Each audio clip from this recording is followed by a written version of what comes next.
बिस्मिल्लाहिर्रहमानिर्रहीम। अस्सलाम वालेकुम viewers, welcome to my channel cooking with Malika. उम्मीद है कि आप सब खैर आफियत से होंगे। अल्लाह ताला आपको हमेशा खुश और आबाद रखे, आमीन सुम्मा आमीन। तो व्यूअर्स, आज हम बहुत ही यूज़फुल किस्म की रेसिपी लेकर आपकी खिदमत में हाजिर हैं। आज हम पराठे बनाने का तरीका आपसे शेयर करने वाले हैं। 6 तरीक़ों से पराठे कैसे बनेंगे, इनको आप फ्रीज़ कैसे करेंगे, इंशाल्लाह सारी ही बातें आपसे शेयर होने वाली हैं। तो सबसे पहले हम क्या करेंगे, पराठों के लिए आटा गूँदेंगे। तो यहाँ पे मैंने 2 कप मैदा ले लिया है और 1 कप गंदम का आटा लेने के बाद इसके अंदर 1 टेबलस्पून शामिल कर दिया है कुकिंग ऑयल और हाफ़ टी स्पून शामिल कर दिया है नमक। अंडा भी एक मैंने इसके अंदर डाला है। अंडा डालने से पराठे बड़े ज़्यादा सॉफ्ट और फ्लेवरफुल तैयार होंगे, लेकिन अगर आपको इसका फ्लेवर पसंद नहीं है तो आप इसको स्किप भी कर सकते हैं। सारी चीज़ों को अच्छे तरीके से मिलाने के बाद आम जिस तरह हम आटा गूँधते हैं ना, बिल्कुल इस तरह हमने आटा गूँध लेना है। ना बहुत ज़्यादा सख्त हो, ना ही बहुत ज़्यादा नरम। तो आटा हमने गूँध लिया है। इसको हमने ऑयल लगा के 5 मिनट के लिए रख दिया था फ्रिज के अंदर, ताकि थोड़ा सा सेट हो जाए। और आटा हमारा सेट हो चुका है, तकरीबन 5 मिनट गुजर चुके हैं। अब हमने इसकी पेड़े बना लेने हैं। और पेड़ा बनाने के लिए आप देख लें, साइज़ ना बहुत ज़्यादा छोटा है ना बहुत ज़्यादा बड़ा है। तो जो आटा हमने गूँधा है ना, तकरीबन 3 कप के करीब, इससे आपके 6 पेड़े आसानी से बन जाएंगे, यानी कि 6 पराठे आप आसानी से तैयार कर सकते हैं। तो सारे ही हमने पेड़े बना के रख लिए हैं। अब हमने क्या करना है, एक पेड़ा उठाना है और इसके ऊपर थोड़ा सा आटा डस्ट करेंगे। उसके बाद इसको रोल कर लेंगे। बहुत ही पतली सी रोटी बेलेंगे और आपने शेप की परवाह नहीं करनी है कि गोल है या नहीं, बस इस वक्त भी आके आपको बिल्कुल पतली सी और थिन किस्म की रोटी बेल लेनी है। जैसे ये रोटी हम बेलेंगे, इसके ऊपर हम घी लगा देंगे। घी लगाने से क्या होगा कि पराठे की परतें जो है ना, जो लेयर्स हैं, अच्छे तरीके से बनकर बाहर को आएंगी। अगर आपके पास देसी घी है तो देसी घी लगा दें, वरना डाल्डा घी भी लगा सकते हैं। तो यहाँ पे मेरे पास देसी घी मौजूद था, तो मैंने इसके ऊपर लगा दिया है। अच्छे तरीके से घी लगाने के बाद इसके ऊपर हम आटा या मैदा डस्ट कर देंगे और उसके बाद इसको फोल्ड कर लेंगे। तो ये देखें आप, मैंने इसको हाफ़ फोल्ड कर लिया है। उसके बाद इसे कटिंग कर लेंगे।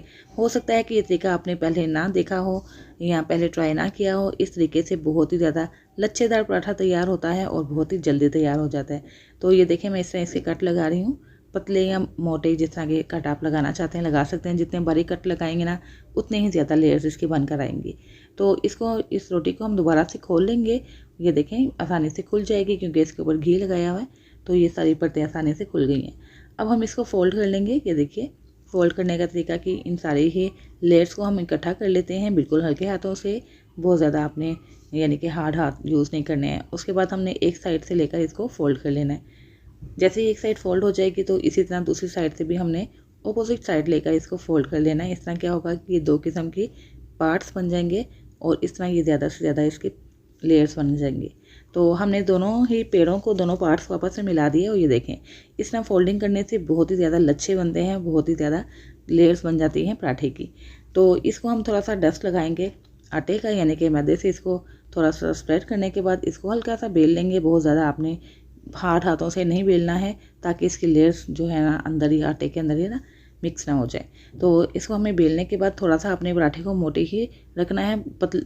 आपने रोटी की तरह इसको पतला नहीं बेलना है। थोड़ा सा मोटा होगा पराठा तो इसकी लेयर्स बहुत ज़्यादा क्रिस्पी और अच्छी बनेंगी। तो इसको हमने डाल दिया है पैन के अंदर। पैन ले लें या आप तवा ले लें, उसके ऊपर भी आप ये पराठे फ्राई कर सकते हैं।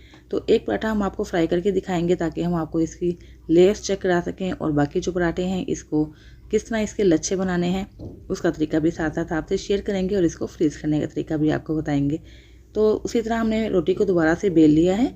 इसके ऊपर आपने घी लगा देना है और साथ ही थोड़ा सा खुश्क आटा डस्ट करने के बाद इसको फोल्ड कर लेंगे। अच्छी सी फोल्डिंग करने के बाद हमने इसको दरमियान से कट कर लेना है। ये भी बहुत आसान तरीका है लच्छेदार पराठे बनाने का। तो हमने इस तरह इसको फोल्ड करना है, देखें। और उसके बाद दूसरी जो हमारी परत बनी है, जो दूसरी इसका हिस्सा है आटे का, उसको भी हमने बिल्कुल पेड़े की शक्ल में हल्के हाथों से फोल्ड कर लेना है। तो इस तरह यहाँ पे हमारे 2 पेड़े तैयार हो चुके हैं। एक पेड़े को दूसरे पेड़े के ऊपर रख देंगे, इसको थोड़ा सा प्रेस कर देंगे। तो इस तरीके से बनाया हुआ पराठा भी बहुत ज़्यादा लच्छेदार बनता है और इस तरीके से आप ये पराठा बनाकर इंजॉय कर सकते हैं। तो इसको भी हम हल्का सा बेल लेते हैं, जिस तरह हमने पहले पराठे को बेला था। और इस पराठे को चूँकि हमें फ्रीज़ करना है, इसको किस तरीके से हमें पकाना होगा वो मैं आगे चल के आपको बताऊंगी। जो पराठा हमने सबसे पहला बना के रखा था ना, इसको हम चेक कर लेते हैं। ये देखें, दोनों साइड से जब ये अच्छे से कुक हो जाए और सुनहरी से इसके ऊपर स्कार्स आ जाएं, तो उसके बाद हम इसके ऊपर अप्लाई कर देंगे घी या कुकिंग ऑयल। तो यहाँ पे मैं कुकिंग ऑयल की मदद से इनको फ्राई कर रही हूँ, आप घी की मदद से भी इनको फ्राई कर सकते हैं। तो जैसे ही आप देखेंगे ना, जैसे जैसे हम इनको फ्राई करेंगे इसकी लेयर्स खुल के सामने आना शुरू हो जाएंगे। देखिए मैं आपको लेयर्स चेक करवा दूँ, बहुत ही ज़्यादा लेयर्स इसकी बनेंगी। जैसे जैसे इसको फ्राई करेंगे हम इसकी लेयर्स आपको साथ साथ चेक करवाते जाएंगे। ये देखें कितनी ज़्यादा इसकी लेयर्स बनी है। इस तरह ये पराठा बहुत ज़्यादा क्रिस्पी भी बनेगा। फ्लेम आपने मीडियम रखना है, मीडियम फ्लेम पे आपने पराठे को फ्राई करना है और उलट पुलट करते हुए फ्राई करना है। ये देखें इतनी ज़्यादा लेयर्स वाला पराठा जो है ना, बच्चे तो बहुत ज़्यादा पसंद करते हैं। बच्चों के अलावा बड़ों को भी इस किस्म के पराठे बहुत ज़्यादा अच्छे लगते हैं। जैसा कि आप जानते हैं कि मौसम बदल रहा है और इस मौसम में लच्छेदार और क्रिस्पी पराठे खाने को बहुत ही मन चाहता है, तो आप इस किस्म के पराठे बनाकर इंजॉय कर सकते हैं। तो अब हमने इनको तो एक पराठा तो हमने आपके सामने फ्राई कर लिया है, बाकी पराठों को हमें चूँकि फ्रीज़ करना है, हम फ्रोज़न पराठे की रेसिपी आपके साथ शेयर करने वाले हैं। तो इसके लिए आपको पराठे को जस्ट पकाना होगा, फ्राई नहीं करना होगा। इसके ऊपर हम ऑयल नहीं लगाएंगे, इसको हमें हल्का सा सेक लेना है। जैसे ही दोनों तरफ से हल्के से इसके ऊपर निशान आ जाए सुनहरी से, तो इसको हमने निकाल लेना है। तो एक और हमारा पराठा तैयार हो चुका है। अब तीसरी किस्म का पराठा भी आप देख लें किस तरह आप इसके फोल्डिंग कर सकते हैं।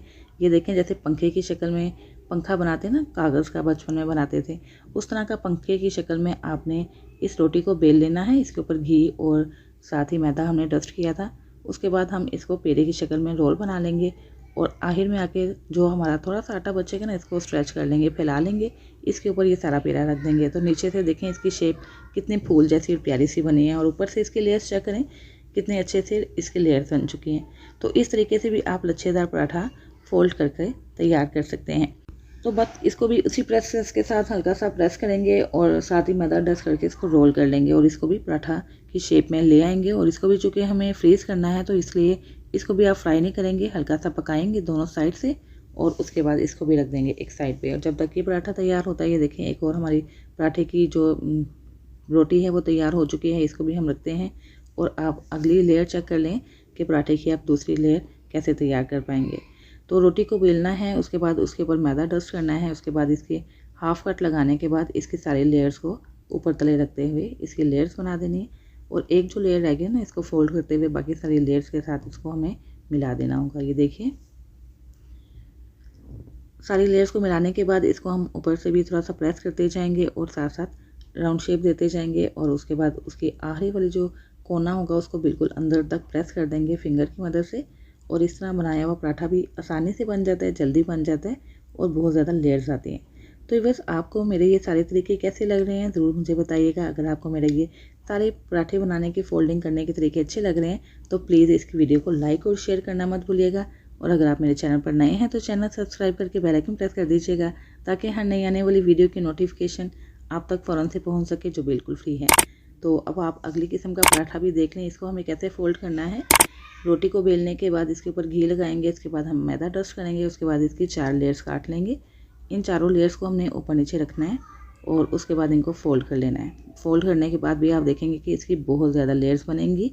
और ये भी बहुत ही आसान सा तरीका है लच्छेदार पराठे बनाने का।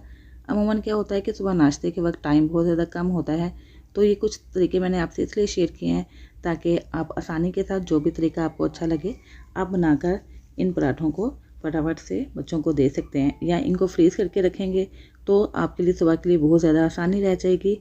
बस आप इन पराठों को निकालें और फ्राई करके बच्चों को लंच में दीजिए या नाश्ता में दीजिए, तो आपका काम बहुत ज़्यादा आसान हो जाएगा।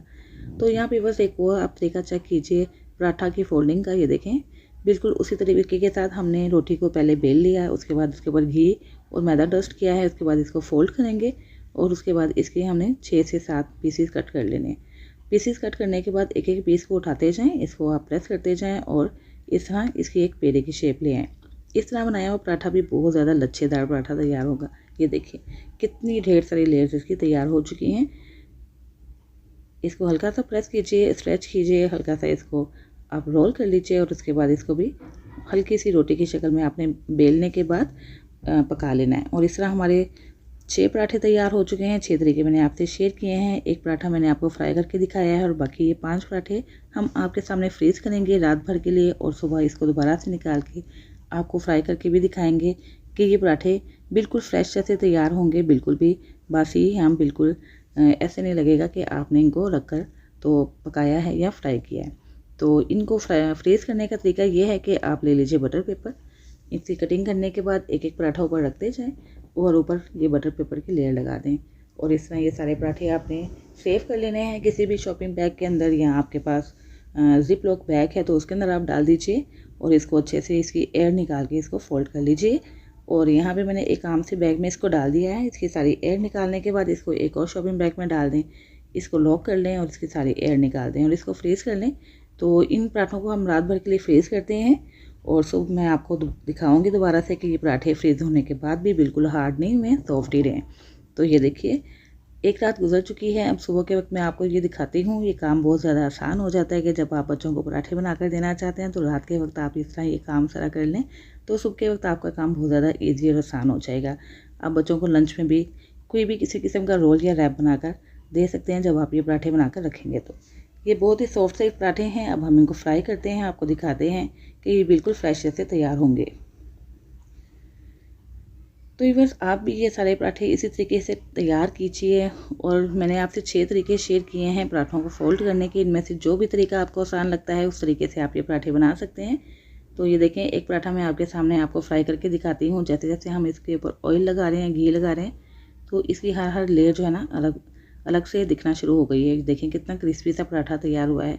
बच्चों को रोल बना के दीजिए या रैप बना कर दीजिए, इंशाल्लाह आपका काम बहुत ज़्यादा आसान हो जाएगा। इसके साथ ही बस इजाज़त दीजिए, फिर हाजिर होंगी इंशाल्लाह एक नई रेसिपी के साथ। अपना बहुत सा ख्याल रखिएगा, मुझे भी दुआ में याद रखिएगा। अल्लाह हाफिज़।